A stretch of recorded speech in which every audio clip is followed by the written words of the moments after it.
नमस्कार, आप देख रहे हैं नेक्स्ट 9 न्यूज पॉलिटिकल बाइट और आपके साथ मैं हूं क्रांति सिंह। एक बार फिर हमारा आज को एक खास प्रोग्राम आप सभी के लिए लेकर के आए हैं, जिसमें हम आपको अशोक गहलोत के उस बयान से रूबरू करवाएंगे जिसने मोदी सरकार की कमर तोड़ करके रख दी है। सबसे पहले तो आपको बता दें कि राजस्थान में इस वक्त चुनावी सरगर्मी जो है वो बढ़ती जा रही है और इस चुनावी माहौल के बीच में अशोक गहलोत ने अपनी तरफ से एक बड़ा बयान जारी कर दिया है, जो बीजेपी खेमे को काफी हद तक बाहर का रास्ता दिखा रही है। राजस्थान में इस वक्त माना यह जा रहा था कि अशोक गहलोत की टीम जो है वो कमजोर पड़ रही है, उन्हें हार का सामना करना पड़ेगा, बीजेपी के सामने वो टिक नहीं पाएंगे। लेकिन अब स्थिति पूरी तरीके से बदल चुकी है, अब वहां पर कुछ और ही देखने को मिल रहा है और हम चाहते हैं ये तस्वीर आप भी जरूर देखें। अशोक गहलोत का ये बयान आपके लिए सुनना बेहद जरूरी है, क्योंकि इसमें मोदी सरकार के खिलाफ तमाम चिट्ठे जो है वो खोले गए हैं। क्या कुछ कह रहे थे अशोक गहलोत, जरा सुनिए।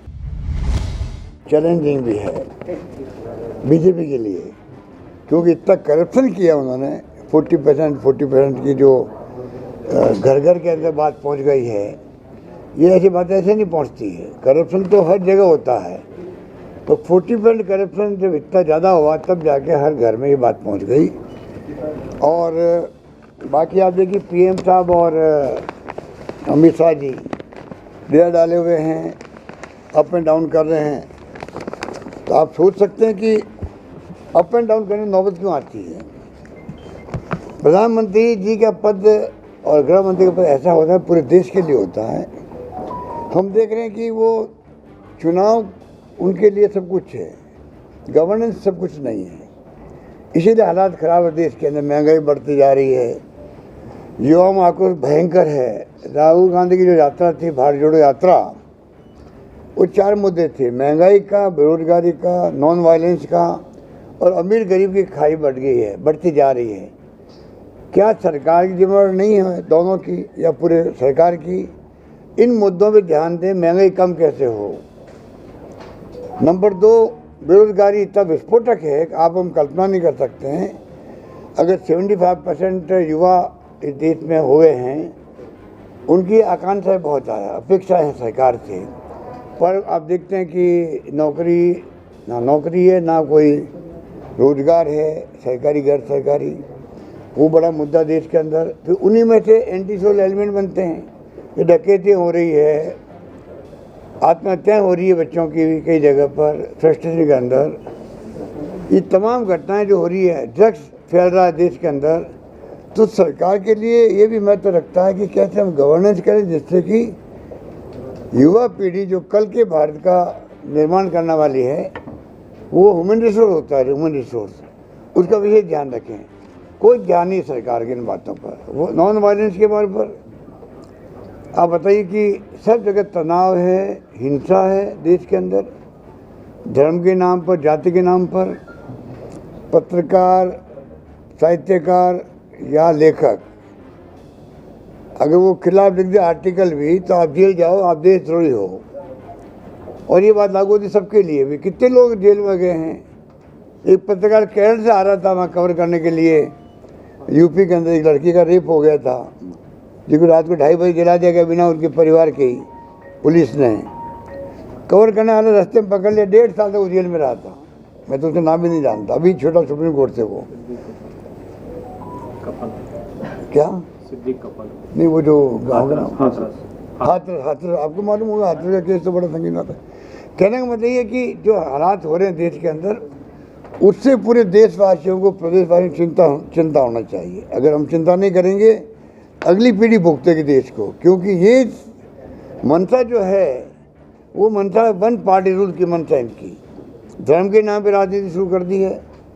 ये देश एक पार्टी का शासन कायम हो देश के अंदर, खतरनाक दिशा में देश जा रहा है। कोई नहीं जानता किस दिशा में जा रहा है, किस दिशा में जाएगा। ये हमने अगर विरोध नहीं किया प्रॉपर तरीके से, शिकस्त नहीं दी इनको, आज तो डेमोक्रेसी 70 साल के बाद डेमोक्रेसी रही है, इसलिए मोदी जी बने प्राइम मिनिस्टर।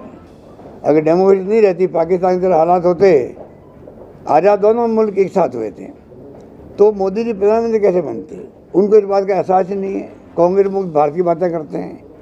तमाम विपक्षी पार्टियों के नेताओं कहते हैं सब करप्ट लोगों की गैंग बन गई है। क्या ये शोभा देता प्रधानमंत्री के मुंह से कि तमाम बड़ी पार्टियों के मुखिया जो है अगर तमाम बड़ी पार्टी एकजुट होती है तो ये गैंग बन गई, इनकी करप्ट लोगों की गैंग बन गई है। ये जो हालात बन रहे हैं देश के अंदर, लोकतंत्र कमज़ोर हो रहा है, संविधान की दर्जा उड़ रही है, ये हमारे लिए चिंता का विषय होना चाहिए।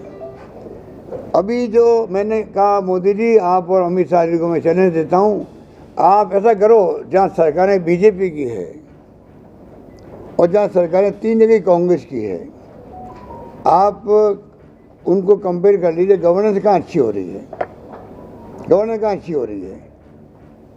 एक नमूना आपका कर्नाटक ही है, जहाँ जहाँ ये सरकारें वहाँ इतना भयंकर करप्शन बढ़ गया है। ये चाल चरित्र चेहरा उसकी बात करते थे, ये ज़िंदगी भर करते रहे, यहाँ तक पहुँचे तब तक। अब इनका चाल भी बदल गई, चेहरा बदल गया और चरित्र बदल गया है। इतना भयंकर करप्शन हो रहा है, किसी को पूछ लीजिए, उद्यमी को बता देगा आपको कि किस प्रकार से करप्शन बढ़ा है। तो कहाँ इनकी चाल गई है, कहाँ चरित्र गया है और कहाँ इनका चेहरा गया है, ये सबके सामने है। गवर्नेंस आप मुकाबला करो, नंबर 1। लोकल चुनाव तो ये कोई पार्लियामेंट का है नहीं, ये चुनाव तो राज्यों का है। गवर्नेंस कौन अच्छी दे सकता है, उस पर जनता का आह्वान करो, जनता फैसला करेगी कि किस पार्टी को सरकार सौंपनी हम लोगों को। हमारा दावा है जो हमने राजस्थान में किया है, हमारी पार्टी ने उसमें कई स्कीमें यहाँ पर मैनिफेस्टो में दी है, हमने वहाँ करके दिखाया है, तब इन्होंने दिया है। ऐसा नहीं कि हमने खाली घोषणा कर दी और इन्होंने लिख दिया, ऐसा नहीं है। हमारे वहाँ इम्प्लीमेंट होगी स्कीमें, तब लिखा गया है। और इनके वादे आप देख लीजिए, प्रधानमंत्री के रेवड़ी नहीं बंटनी चाहिए, फिर आपके कर्नाटक में जो दिया गया इन्होंने मैनिफेस्टो वादे किए, वो क्या रेवड़ी नहीं है क्या? वो उसको रेवड़ियाँ कहें क्या? मेरा मानना है कि टाइम आ गया है इस देश के अंदर। 2 बातें मैंने कही है प्रधानमंत्री जी को भी। एक तो डॉक्टर मनमोहन सिंह जी ने, सोनिया गांधी जी ने 4 कानून पास किए थे। आज़ादी के बाद में पहली बार किसी सरकार ने, यूपी गवर्नमेंट ने कानून बना के अधिकार दिए देश की जनता को पार्लियामेंट से। Number 1 RTI, number 2 RTE, right to education, number 3 खाद्य सुरक्षा का, फूड सिक्योरिटी, 2 रुपये किलो गेहूँ, 3 रुपये किलो चावल। ये कोई मामूली बात नहीं है। अगर 60-70% जनता को आप 2 रुपये किलो गेहूँ, 3 रुपये किलो चावल दे रहे हो, कानून बना के दे रहे हो, सरकार किसी की भी आएगी देना पड़ेगा आपको। और नंबर 4 मां नरेगा, जो अकाल सूखे, मैं तो उस राज्य आता हूँ, राजस्थान जाता हूँ, अकाल सूखे पड़ते रहे ज़िंदगी में, जब से पैदा हुए तब से ही। इस एक योजना ने वहाँ पर पूरा बदलाव कर दिया है, पूरा बदलाव कर दिया। रोजगार मिलना 100 दिन का, हालांकि हमने वहाँ 125 दिन कर दिया स्टेट फंडिंग से, वो अलग बात है। हमने इंदिरा गांधी के नाम से शहरी रोजगार योजना नरेगा पैटर्न चलाई है राजस्थान के अंदर, वो अलग बात है। पर कहने का मतलब ये है, गवर्नेंस के मामले में कांग्रेस का कोई मुकाबला नहीं है। अब धर्म के नाम पर और आप जाति के नाम पे कुछ भी कर लीजिए। हिटलर भी था, बहुत पॉपुलर हुआ था पहले, वो वही धर्म के नाम पे बात कर रहा था, बाद में उसे बर्बाद कर दिया जर्मनी को। मुसोलिनी क्या था, वो उसका ही अप्रोच यही था। तो मेरा मानना है कि देश के अंदर गांधी का देश है ये, पूरी दुनिया लोहा मानती है। उनकी जन्मदिवस को अंतर्राष्ट्रीय अहिंसा दिवस मनाती है और मनाने का फैसला हमने करवाया, यूपी गवर्नमेंट ने करवाया रिक्वेस्ट करके UN को। हमें गर्व होना चाहिए कि हमारे यहाँ पर सबसे बड़ा लोकतंत्र का मुल्क है दुनिया का, दुनिया लोहा मानती है। मैंने मोदी जी को कहा अभी एक प्रोग्राम में, मोदी जी आप जब जाते हो दुनिया में, आप कहते हो बहुत सम्मान होता है। क्यों होता है? दुनिया जानते है कि आप गांधी के देश से आए हो, आप वहाँ से आए हो जहाँ लोकतंत्र मजबूत बना 70 साल के अंदर। इंदिरा गांधी चुनाव हार गई थी, 1 सेकंड नहीं लगाया, मुरारी भाई देसाई की सत्ता सौंप दी। कितनी घटनाएं ऐसी हुई है। ये देश हमारा मजबूत है लोकतंत्र के रूप से, उसको बचाए रखें हम सब लोग, ये हमारी सबसे बड़ी ड्यूटी होनी चाहिए, मेरा मानना है। बाकी तो हम कहे उतनी कम बातें हैं, मैंने कहा आपसे मैं शेयर करूं कुछ बातों को। और लगता है मूड मुझे जो मैं 30 दिन मेरा यहाँ पर है, लगता है कि इस बार कर्नाटक की जनता ने फैसला किया है कांग्रेस की सरकार बनाने का। अब शेट्टार साहब जैसे 6 बार चुनाव जीते, इनको आने की क्या कारण है ये कांग्रेस ज्वाइन किया? बीजेपी और आरएसएस के बैक कांग्रेस ज्वाइन करे, मैं समझता हूँ कि आप सोच सकते हो किन परिस्थिति में इनके दिल में क्या गुजरी होगी कि इनको पार्टी ज्वाइन करनी पड़ी है। आप सोच सकते हैं।